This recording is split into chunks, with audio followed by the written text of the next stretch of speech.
Stitch, you think you could help me? I'm currently stuck on a problem because I don't know what step to do first. I don't know whether to add, subtract, or do parentheses. Yes, I know, Master, I can help you. So what you have to do is thou shalt honor the correct order of operations, which is one of the 10 Master Commandments. All right, so here we are in 8.1 talking about random sampling. Random sampling. And here we have some learning targets. Learning target number 1, you're going to have to classify. Naming, sorting, classifying sampling methods, and identify bias in a samples and survey questions. Learning target number 2, you're going to have to distinguish among sample surveys, experiments, and observational studies. And those vocabularies, if you don't know, we'll give you some of those as we go along. Number 2. Well, what are we talking about? We're talking about statistics. Statistics is an area of mathematics that deals with collecting, analyzing, and interpreting data. You know, I'm currently wearing an Apple Watch, and it's getting data for me, right? My breathing rate, heart rate, how many calories, if I'm moving. Number 3, a characteristic of a population is called a parameter.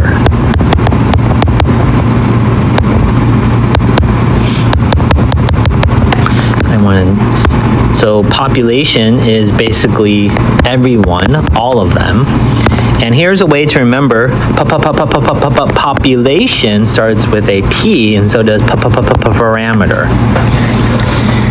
We talk about the whole group population, and then if I want some numbers or some weights or heights from that group, they call that a parameter. Well, what about the population? Because it's not always practical to collect data from a large population, it may be collected from a representative sample. So if population is all, sample is, I don't know, you can say part. Or another way of thinking about it, super simple, is that the sample is a small, like subset or group, and the population is the big or all, okay? Number 4. A characteristic of a sample is called a statistic. So you have a sample S with statistics.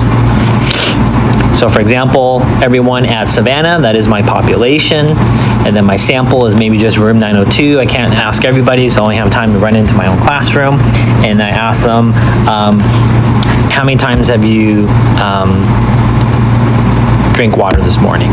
And that's a statistic. The information I'm getting is a statistic. Number 5. A population,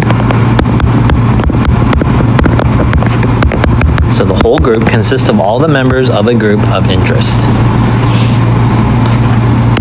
And a bias is an error that results in a misinterpretation of a population. You can kind of think of that as like, you know, maybe you grew up in Los Angeles, and therefore if you grew up in Los Angeles or the Los Angeles or Southern California, then everyone is a Dodgers fan or an Angels fan, a Lakers fan, a Clippers fan. That's the bias you have. So if you move, maybe you have to move to Minnesota for work, you have a bias towards what your favorite team is. All right, go ahead and click on number 7, watch this video animation.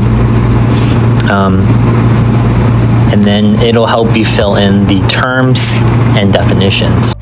A population consists of all the members of a group of interest. Due to factors such as cost, time, and availability, a sample of the population is often used to represent the entire population. A sample is a subset of the population. In a simple random sample, each member of the population has an equal chance of being selected as part of the sample. In a systematic sample, members are selected according to a specified interval from a random starting point, such as selecting every third student. In a self-selected sample, also known as a voluntary sample, members volunteer to be included in the sample. In a convenient sample, members that are readily available or easy to reach are selected, such as the students on a particular school bus. In a stratified sample, the population is first divided into similar, non-overlapping groups. Members are then randomly selected from each group. Want to go from hating to loving math? Subscribe to David Eng's channel to learn new ways to do math.